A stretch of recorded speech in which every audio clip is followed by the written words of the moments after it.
Let's look at what is on the ProGraph page. It starts out with the site name. And in this case, this telemetry is ranch systems, and they feed the data where each sensor gets its own ID. So you have a whole string of IDs there.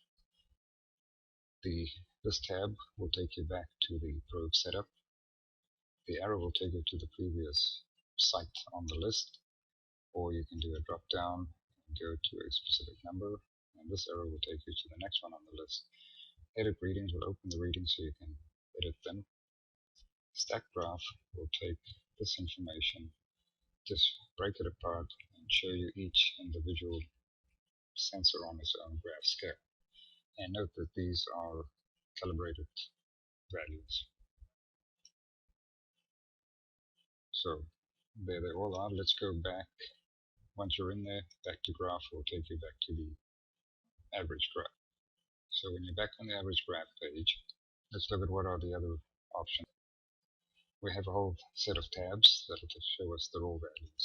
So if I click on that, you can see the actual raw value, and note there is no green line, it is just the raw numbers.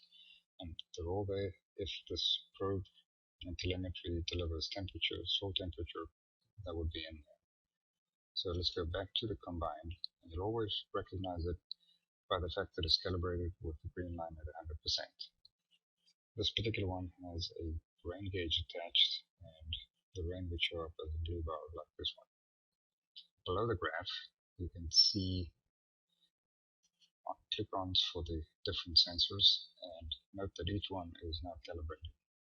So we can click them on, see them. We also have buttons here to turn them all on or to turn them all off.